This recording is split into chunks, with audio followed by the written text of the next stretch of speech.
Welcome to the Flexible Philosophy podcast, where we sit down with leading thinkers to talk about the ways that their ideas can be put into practice. I'm your host, Hamza King, and on this episode, I'll be discussing the ethics of humanitarian intervention with Jonathan Parry, Associate Professor of Philosophy at the London School of Economics and Political Science and author of The Ethics of Humanitarian Intervention, an Introduction. Thank you for being with us, and we hope you enjoy listening.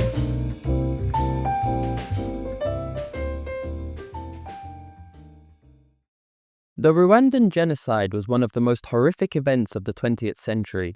After decades of unrest between Rwanda's two biggest tribes, the Tutsis and the Hutus, civil war finally broke out on the 7th of April 1994, and over the next 30 days, 800,000 people were killed in cold blood while the world stood back and watched. UN forces were in Rwanda at the time, but they were ordered not to intervene, and many withdrew within the first few weeks of fighting. Kofi Annan, head of peacekeeping at the UN during the genocide, later said, "All of us must bitterly regret that we did not do more to prevent it. On behalf of the United Nations, I acknowledge this failure and express my deep remorse." This acknowledgement that the world should have done more to end the genocide in Rwanda led to the development of the responsibility to protect doctrine, which forms the main political framework for deliberating about humanitarian intervention. But do states ever have a responsibility to protect the human rights of citizens in other states? And what moral considerations need to be taken into account when doing so? Jonathan Parry, who has recently published an introductory book on the ethics of humanitarian intervention, joins me today to discuss these questions. Thanks for coming on the podcast, Jonathan. Thanks for having me.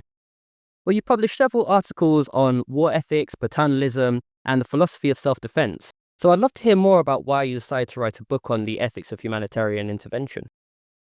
I mean, it certainly wasn't for the royalties. It was really about the interconnections between these interesting topics. So questions about the ethics of war and self-defense, well, they both focus on the morality of using violence, on the morality of harming people. Questions about paternalism, which is something else I've written about, are about the moral limits of benefiting people. So to what extent is it okay to interfere in other people's lives in order to try to make them better off? And humanitarian intervention's always interested me because it combines both these sets of questions. So under what conditions is it ever permissible to use violent means to interfere in other countries in order to try to make their inhabitants better off in some respect? So that's why I wrote this book, because it kind of connects really nicely with things I've been thinking about for quite a long time. But of course, your book is an introduction to the ethics of humanitarian intervention. So would you say there's been much written in this area in the past? Is it an emerging area of political philosophy, would you say? Or do you consider it to be well-trodden ground? Yeah, good question. So over the last 20, 25 years or so, there's been an explosion of interest in the ethics of war. Yeah. And some of that has also extended into questions about the ethics of humanitarian intervention. And interestingly, I think that kind of tracks the prominence of these issues in public discourse as well. So you talked in your introduction about the case of Rwanda and Annan's subsequent apology. I think that case and that sentiment really taps into people's interests. And that's really has kind of taken the interest of philosophers as well. And there's been a lot of work on this topic. Like I said, over the last 20, 30 years. There's a lot of work before that, but I think the stuff that's come out recently is a lot more sustained and a lot more detailed. Yeah, it's very interesting. We actually had Victor Tadros on for episode 3, and he was coming from a criminal law background. He said exactly the same thing as you. There's been a flurry of philosophical activity on war ethics over the last 20 years. And it's interesting to see how thinkers from different areas are kind of seeing the overlaps and intersections between the two. But let's kick things off by discussing the most popular objection to humanitarian intervention, which you describe as the interference objection. You mentioned that there are several variations to this objection, which all center around the view that humanitarian intervention is unjustified on the grounds that it involves violating rights of non-interference, and therefore conflicts with the principle of state sovereignty. Could you briefly summarize the interference objection and say a bit about how strong you think this objection is? In a nutshell, I guess this objection to intervention is the thought, well, who are these people to come around here telling other people how to lead their lives? Yeah. There's this general thought that international society is governed by rules of tolerance, non-interference, leaving people be to kind of pursue their own conceptions of the good as they see fit. And the thought is that intervention bumps up against that norm in quite an extreme way. So the question is, what's the underlying sort of moral foundations for this idea that there's this right to non-interference? In my view, and I think the view of lots of people who work on this question, the best arguments appeal to the value of collective self-determination. So I think the easiest way to think about that is just think about the case of individual self-determination first. So for example, it seems wrong for me to come along and interfere in your life, to make decisions for you that ought to be yours to make. And that seems true even if I would perhaps do a better job of making those decisions than you would yourself. You can say, no, Jonathan, back off my life. It's important that I make these decisions and chart my own course. So it seems very intuitive in the individual case that we each have these rights to non-interference, grounded in our interest in leading a self-determining life. So it seems very plausible to me that there are rights to collective determination that do generally ground to duty on the part of outsiders to kind of keep their distance, so to speak. The question, though, is how much of a barrier that imposes to humanitarian intervention in other countries, in cases where there are serious and widespread human rights violations taking place. So it seems clear enough that the right to self-determination in a utopian peaceful country would require outsiders to keep their distance. But, what should we say about the value of self-determination when it comes to the kind of cases we're interested in, where people's basic individual rights are under threat? And in these cases, I think it's just hard to figure out exactly how strong a constraint the right to self-determination imposes. And that's for a few different reasons, I think. So one worry you might have is that perhaps human rights violations themselves undermine the very conditions for collective self-determination in the first place. So you might think, well, what does it take for a group of people to be genuinely self-determining? I think, well, look, they have to be able to kind of freely communicate with each other, deliberate collectively, and their government has to be minimally responsive to the upshots of those collective deliberations. Well, if that's true, consider the case of a very strongly authoritarian regime that violates the civil and political rights of its members. It seems quite hard to say, I think, in that case, that genuine collective self-determination is going on precisely because the authoritarian regime is undermining the very conditions required for collective self-determination in the first place. So that's one worry you might have, that you might think a minimal level of human rights compliance is itself a precondition for collective self-determination. I see. And two final worries I think are more straightforward. So one is simply appeals to the common sense thought that even our most important rights are limited in certain ways. The protections our rights afford us don't extend to every kind of behavior we might engage in. So here's one example to really motivate this thought. Consider the case of families or parents. Now, parents are typically understood to have quite strong rights to non-interference in terms of how they parent their children. My neighbors can't come along and tell me how to do it better. There are limits to how much, social workers and the state can come along and get involved. But nonetheless, there are limits. There are certain things that if I do them to my child, like, excessive physical punishments, for example, it just doesn't seem true that those kind of behaviors are protected by my right to parental self-determination. So even though the right is very strong and intuitive, it's not absolute or limitless. Now, you might think something very similar is true of the right to collective self-determination as well. You might say, well, look, it would be wrong for outsiders to come along and interfere with a community's elections, or interfere perhaps with its environmental policies, or interfere with its traffic laws. But nonetheless, if a community is engaged in violating the basic human rights of some of its members, killing some, disappearing others, treating some as second-class citizens, I think here we might start to have doubts, serious doubts, about whether the right to collective self-determination would be violated were someone to intervene in that case. In exactly the same way we might think that my rights to parental self-determination aren't violated if a social worker comes along in order to stop me from excessively punishing my children. It just seems like there's almost a tension there between two rights, in a sense, right? You have a parent's right to raise their children and the child's right not to have to experience extreme forms of abuse, for example. And maybe there's a kind of similar thing there on the country level then, right? You have a human right to, some would say a liberal human right to live in ways that are decent. And that seems to be in tension with maybe a more democratic, some people say a democratic right to self-determination. So there's an interesting, almost an impasse, or, it sounds like a conceptual impasse there. Yeah, exactly. I think for many theorists of human rights, it's kind of part of the very concept of a human right that it constrains what the community can do to you. So it kind of sets limits to what you might call the scope of self-determination or democratic agency. Yeah. And I think, well, I've never met a person who thinks the right to self-determination or democratic agency is unlimited. So, classic examples, if the community votes to exterminate everyone whose surname begins with the letter H, yeah, I don't think anyone would think that there's a tension between the right of the community and a tension between the rights of those whose surnames begin with the letter H. In this case, the basic human rights of the people whose surnames begin with the letter H kind of preempt the community's interest in having its will respected in this case. Fundamental. Right? Yeah. Exactly, yeah. You might think part of what it means for to say human rights are fundamental or basic is to say they have this kind of agenda setting or limiting kind of role. Weight to them. Yeah. Exactly, yeah. And in fact, you mentioned weight there, so I think that kind of takes us to the The final way in which we might think about the tension between the right of self-determination and the justification of humanitarian intervention is, again, simply to think about these cases, as you put it, as conflicts of rights, perhaps. But unless we think that the right to self-determination is absolute, can't be overridden by any countervailing value, then it seems the door is open to the potential justification of humanitarian intervention in that case.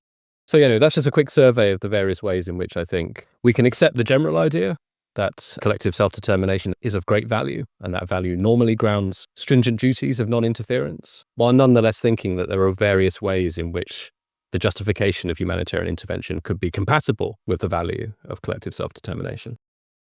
Yeah, thank you. It's very interesting. Just to kind of expand on some of the points. So when I think of self-determination, one of the interesting problems that arises is this, who is the self, right? And based on some of the points you were saying at the beginning there, I suppose there's almost a tension as well between if you've got a country, say a country whose leaders' interests aren't aligned with those of the citizens, to talk about self-determination, which is the self? Is it the government or is it the citizens, right? And that's perhaps another way of seeing the complications with the right to self-determination and why other rights might be needed to kind of supplement or moderate that right, maybe. Moving things now onto the consent requirement. Now, this is the idea that for an intervention to be justified, the people subjected to that intervention must consent to it, or at the very least, not explicitly reject that intervention. And this is maybe kind of touching on what we just said there. So maybe the citizens have to feel that the intervention is justified and that they've given or expressed some kind of consent towards it. But, I think as our listeners hear me say this, they'll kind of immediately go, well, that seems like a pretty difficult theory to put into practice, right? So I was just wondering what kind of practical, and maybe some theoretical challenges you think might be encountered when trying to fulfill this consent requirement. So let's start with an individual example. Imagine you're walking down the street and you see someone being attacked by somebody else, and you're, a strapping young lad, so you're able to go and intervene and protect the victim. But as you're approaching, the victim says, No. I don't want you involved in this, Hamza. Yeah. Maybe they're a pacifist. Maybe they want to settle the issue themselves. Maybe they have some relationship with the person who's attacking them that they want outsiders to be excluded from. Whatever, but let's assume they're in their right state of mind. They're not deluded, they're not irrational, and they ask you to keep your distance and not get involved. I find it intuitive that at least imposes some significant moral barrier to your intervention. I'm tempted to think it would actually be wrong to intervene in that case. Okay. But the victim gets to decide whether and how they're defended. Interesting. Yeah. Cool. So that's how I think the value of autonomy kind of extends into the realm of the ethics of defense and intervention. And I think one very natural thought then is just to say, well, look, that applies one for one to the morality of humanitarian intervention. In the individual case, the victim has to consent or at least not refuse. And in the humanitarian intervention case, the people who you're intervening with have to consent or at least not refuse. So that all seems great. I think this is just exactly the right way we ought to incorporate a concern for collective self-determination into our theory of the ethics of humanitarian intervention. But as always, when you go from cases of moving from stylized, simple examples involving one or two individuals, like the example I just gave you, to the messy case of groups, I think you get all sorts of very difficult challenges to thinking about what it would actually take to say that, look, I've got enough consent in this case to intervene. I really do, in fact, satisfy the consent requirement. Yeah. So I think the challenge here is not so much to kind of identify why consent matters, but to try and explain what it actually takes in practice to satisfy the consent requirement. And I think there are at least three distinct puzzles here, which can be pulled apart. So the first puzzle is perhaps the simplest one, which is just, well, what does it really mean to say that I've got a group of people's consent? So it's not like we can just go along and have an election. It's not like we can poll each and every individual person and just sum the results. Because obviously intervention takes place in fast-moving, chaotic environments where it's very hard to figure out what people's views are. Yeah, to get all the information. Exactly. So there's an informational problem. There's also a problem about whether people's preferences are unduly influenced in various ways. So on the one hand, we can imagine authoritarian leaders who, brainwash and threaten their civilians. In those cases, you might have genuine concerns about whether someone's expressed preferences about whether they want to be helped are a good guide to what you ought to do.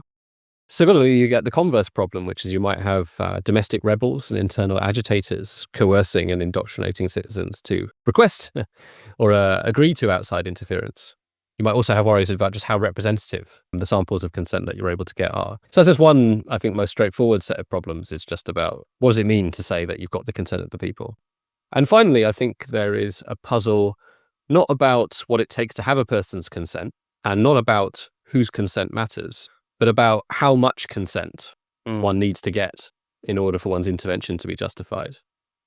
So here's an example from two philosophers called Kit Wellman and Andrew Altman, which is supposed to raise this problem quite starkly. And it's a variation on the earlier puzzle I gave you, or early example I gave you, Hamza. So imagine again, you're walking down the street. Yeah. And you witness a religious group of 5 people who've been kidnapped and they're being tortured by their captor.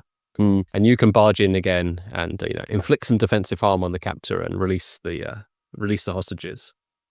But you ask them, because you're a nice guy, if they want to be rescued. And it turns out that this religious community have strong pacifist commitments.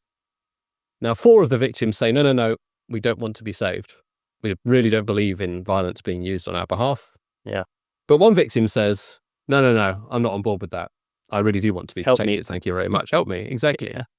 What should you do in this case? Well, I and many people to whom I've given this example think it's clearly permissible to intervene in this case, despite the fact that 80% of the victims don't want to be saved, 4 out of 5. So what Altman and Wellman take to be the moral of this kind of example is that when it comes to cases like humanitarian intervention, when it comes to protecting people's basic rights, perhaps we're not so democratic and perhaps we're not so majoritarian after all. So this kind of example suggests that perhaps when it comes to defending other people, you may need far less consent than you might have thought you did. Perhaps all you require is that some victims want to be saved, not that a majority do. So this kind of example raises this very difficult question, I think, about how much consent is enough, so to speak, when it comes to the justification of humanitarian intervention.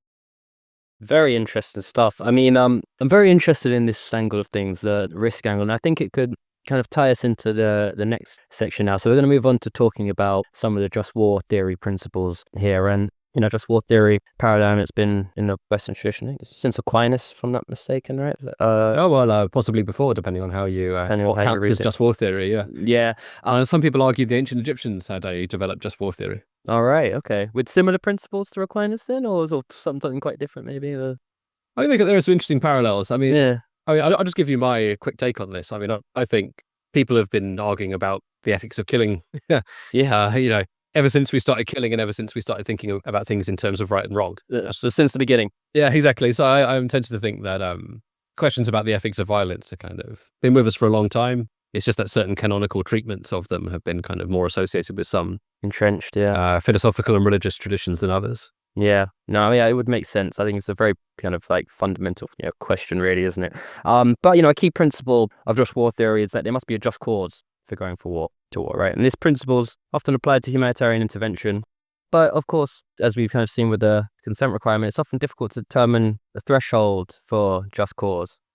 So, again, 2 quite broad questions here, but what kinds of human rights violations do you think justify humanitarian interventions? And in more kind of colloquial terms, how bad do things have to get before humanitarian intervention is justified? So the standard view one often finds mirrored in the responsibility to protect principles and the International Commission on International State Sovereignty report, which kind of gave birth to the R2P doctrine. The threshold is set quite high. So it involves things like the kind of crimes that are prosecutable, in the ICC, for example. So extreme war crimes, genocide, ethnic cleansing, that kind of thing. So very, very, very serious wrongs. Now, I think the question is whether wrongs of that magnitude are merely sufficient or also necessary for there to be a just cause for humanitarian intervention. So I think most people who defend humanitarian intervention would accept, of course, that those cases would be cases in which the just cause criterion is satisfied. But the question is, could there be just causes for humanitarian intervention that fall below that very high bar? So I think one way to think about this is by thinking a bit more deeply about what it means to have a just cause for using violence. And the way I like to think about it is that to say that you have a just cause for using force is to say that there's somebody who is liable to have that force used against them. Now, what do I mean by liability? I mean someone is liable in virtue of being sufficiently responsible for a threat of unjust harm, that it would be permissible to, in principle, use maybe quite severe forms of harm against them, inflict severe forms of harm on them, in order to prevent the threat for which they're responsible. So that's just a sort of thought on what it means to say that you have a just cause. It's to say that there's someone out there who's, violating rights of sufficient seriousness that it would be permissible to use. And they would have no complaint if, for example, they were killed by their victim to prevent the threat from eventuating. So I think the right way to think about whether there's a just cause for warfare or humanitarian intervention or revolution, all these cases, is to ask, is it plausible that there are rights violations taking place? If that's true, is it plausible that the victims of those rights violations would be justified in using force against those who are responsible for those inflictions? And whether those people would lack a complaint against having that force used against them? And I think if the answer is yes, then we have at least the beginnings, the raw materials for a just cause. Yeah. So, but one thing I think that's quite surprising is that when we run that test, that gives us, I think, some intuitive evidence that the just cause threshold for intervention might in fact be quite a lot lower than the very high bar of war crimes, genocide, crimes against humanity, ethnic cleansing, that kind of thing. And then I think whenever there's a just cause for people to use lethal violence in defense of themselves, it also follows that there's a just cause for other people to use violence in defense of those others. Right? So I think that the just cause for self-defense goes hand in hand with the just cause for other defense. Interesting. Yeah. Right. So if you run this chain of reasoning, you do, I think, get to the conclusion that the just cause threshold for humanitarian intervention might be quite a lot lower than the very, very high bar that people typically discuss, like genocide, war crimes, crimes against humanity, etc. Yeah. Thank you so much. So the second principle of just war theory is the objection that's based on the idea that humanitarian intervention often fails to do what it intends, or, put simply, it just doesn't work. Now, for this reason, several theorists have argued that humanitarian intervention can only be justified if there is a reasonable prospect of success. So this is a just war theory.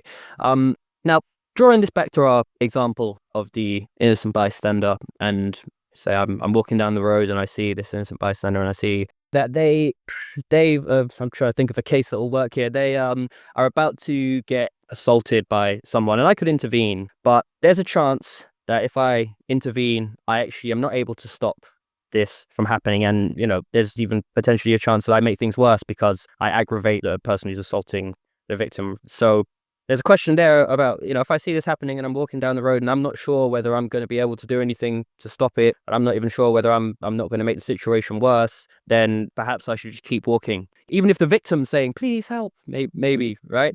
Do you think this requirement's too strong in practice? Do you think it works in practice? So I think the basic intuition behind the reasonable prospect of success condition is unassailable. It has to be true. So the basic thought is something like, it's only permissible to do really bad stuff, like dropping bombs and killing and injuring people, if you've got some chance of doing some good stuff, which will outweigh the bad stuff. Yeah. So I don't think anyone could possibly disagree with that. That sounds like a incredibly intuitive moral principle. Yeah.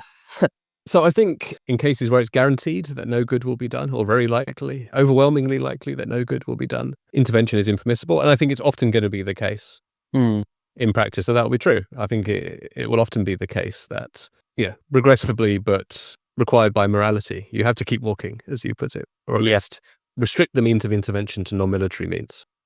One of the most common objections to humanitarian intervention is not kind of, a complicated moral one. It's simply this thought that it just doesn't work, or it's insufficiently likely to work. And I think that's going to be true of, the historical record shows, I think that's true of many cases of intervention. Importantly, I don't think it's true of all. So I'm not a skeptic in the sense that I think worries about the efficacy of intervention enable us to conclude across the board that, we should just never consider it. I think it depends on the context, but I think it will often be the case that once you, consider the facts on the ground with a cool head, intervention will be ruled out because of a lack of a reasonable prospect of success. However, I think there are lots of interesting philosophical questions about the reasonable prospect of success condition, some of which might in fact be offered as a response to someone who's more skeptical about intervention. And this is just the thought that this idea of there being a reasonable prospect of success is quite unclear, and it requires kind of philosophical reflection. What's to think about what counts as reasonable. And I think some of the skepticism about intervention might be based on certain assumptions about what counts as a reasonable prospect of success, which we can challenge. So one is that I think people sometimes fall into a certain kind of fallacious reasoning, which I call proportion-based reasoning, which is where we think about whether an intervention is successful by reference to the size of the problem that the intervention addresses, rather than looking just at the intervention's positive expected effects. So consider two examples. So in the first example, let's imagine that there's an impending genocide that we think is about to take place in another country, and it's expected to kill 100,000 innocent people. And we consider intervention. We, after doing all our best empirical analysis we can, we conclude that the intervention will only save 5% of the victims. And 95% of these people will be killed. There's nothing that can be done. I think in that case, people might be inclined to say, look, well, that really just doesn't seem like a very good prospect of success. An intervention which only saved 5% of the victims would be a failure. But now consider a second case. Imagine we have a country in which we think a genocide is about to explode, but it's a smaller country, and we think the genocide will kill 5,000 people. And then we run our numbers on intervention, we do our best analysis we can, and we predict that intervention is likely to save every single victim, 100%. I think people would say an intervention which saved every single victim, that's couldn't be more successful, right? Right, yeah. Yeah. So there seems to be this asymmetry in people's judgments about these two pairs of cases. But I think the thing to lock onto is that the benefit achieved Same. is exactly the same in both cases. So in It's both probably cases, biased, it's expected that, it's expected in each case, if the intervention takes place, 5,000 lives saved that otherwise would be lost. So I'm tempted to think if we think the second intervention satisfies the reasonable prospect of success condition, we should also think that the first case satisfies the reasonable prospect of success condition as well. Yeah.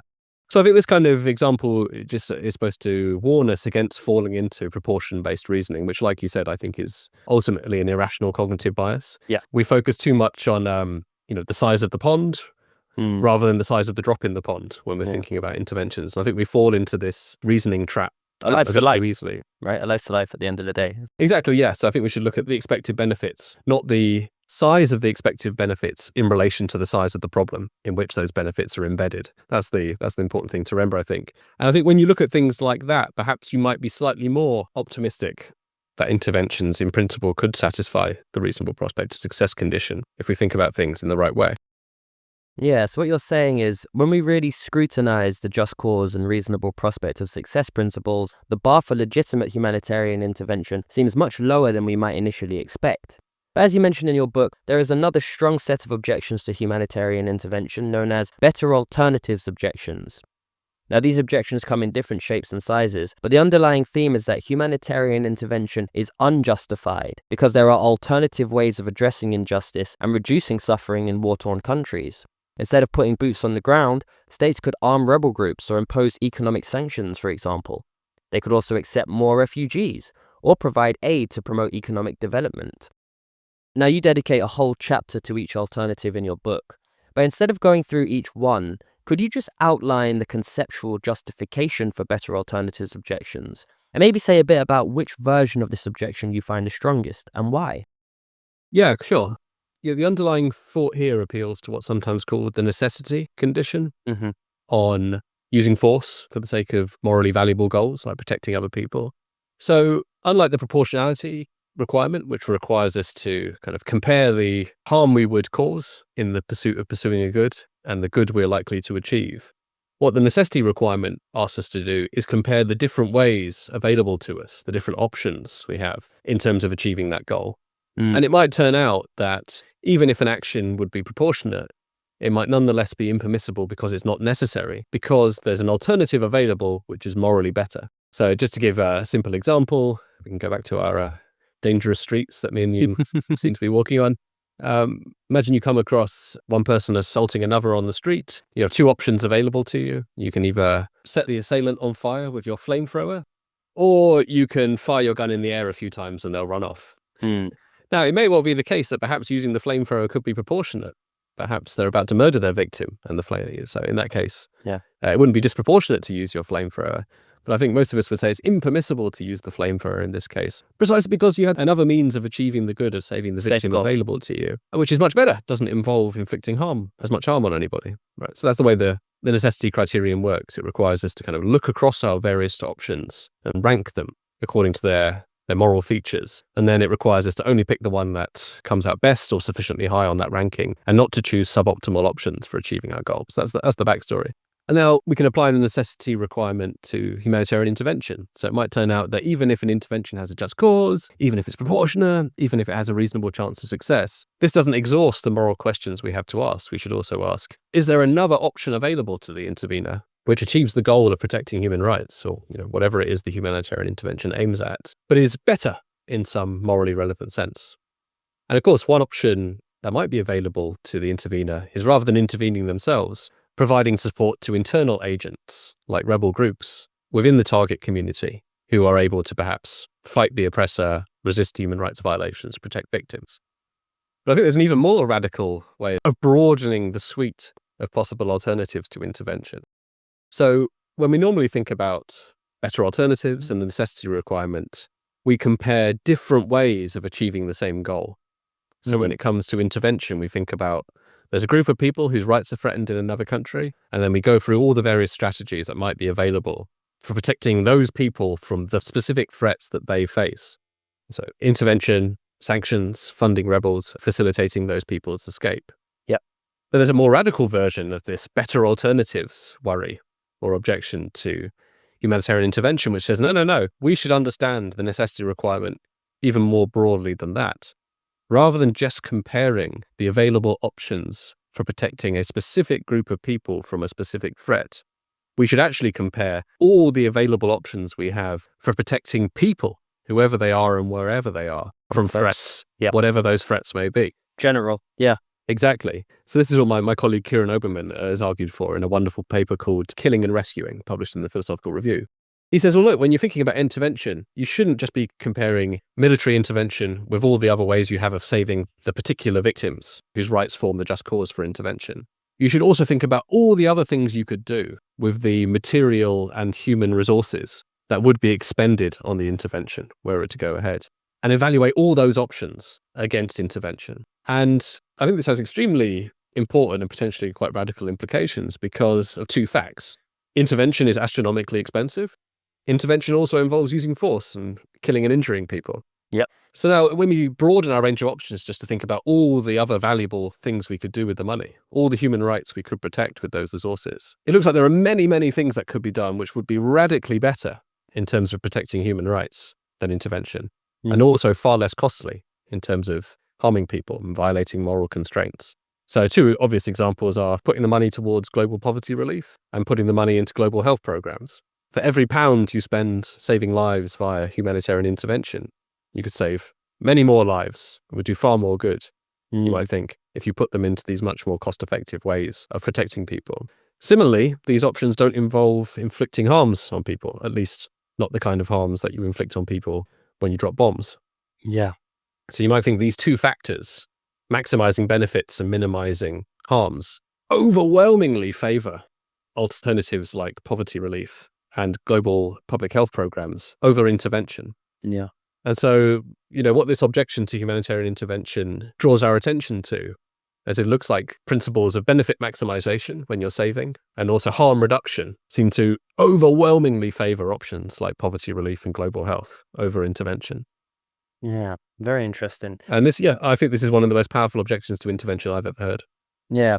It's also kind of taking a step back as well and considering all the opportunity costs, is how I'm interpreting this, right? Because, you're not focusing on the things that were traditionally seen as this alternative, that alternative. Yeah. So it's and I think it maybe kind of draws our attention to another cognitive bias, which is that I think our moral reasoning tends to be kind of focused on people whose need is kind of unusual. So people facing genocide. Yeah. It focuses on emotive. Yeah. Yeah, emotive care, people whose rights are threatened by kind of direct human agency rather than indirect structural factors.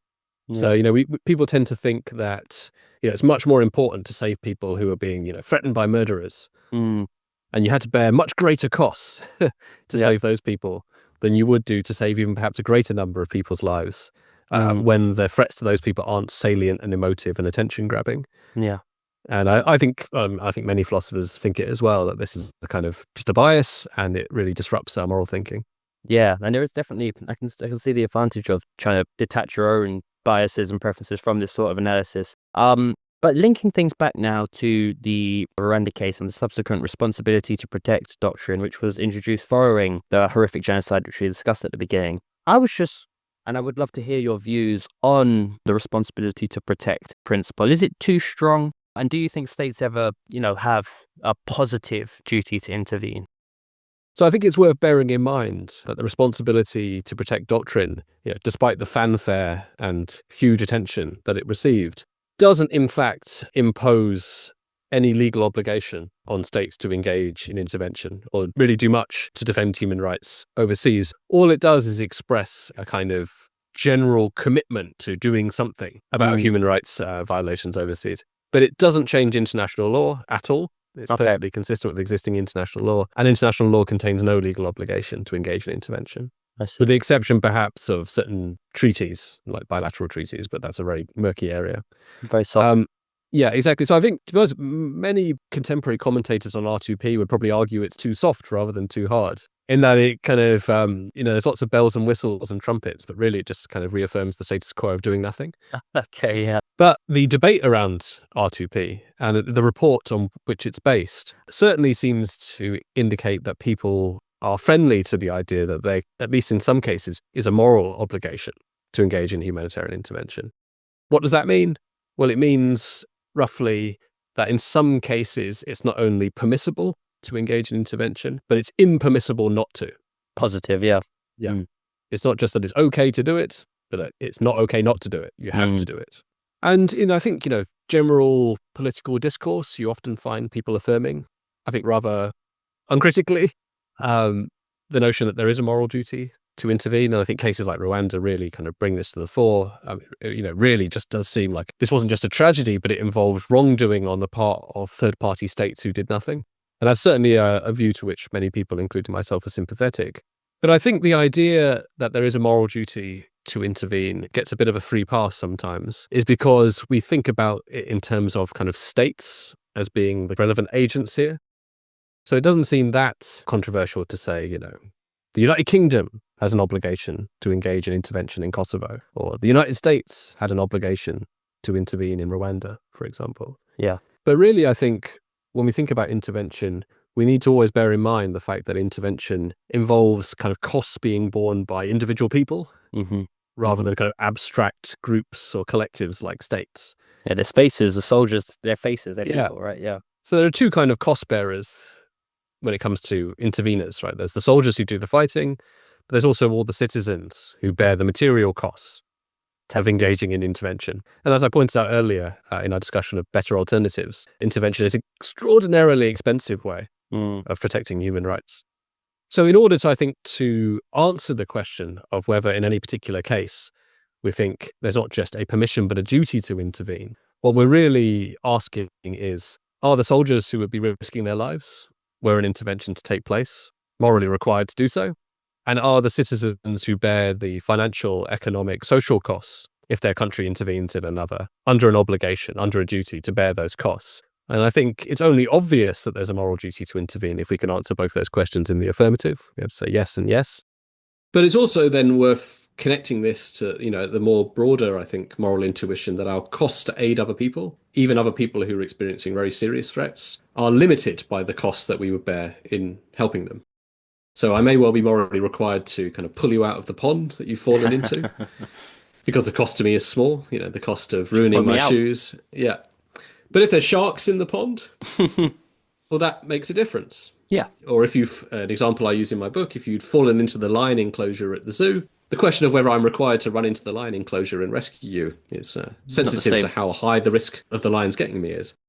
So given that generally, I think we accept that our duties to aid other people are limited and limited by the costs we would bear were we to help them, we should really kind of feed that into these debates about whether there's a duty to intervene, rather than just saying, rather abstractly, this country has a duty to intervene in this other country.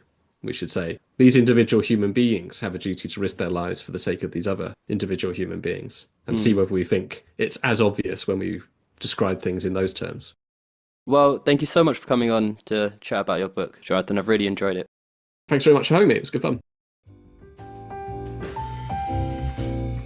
If you're interested in the deeper philosophical questions around the ethics of humanitarian intervention, subscribe to our newsletter for an extended interview, where Jonathan and I discuss economic sanctions and the global refugee regime.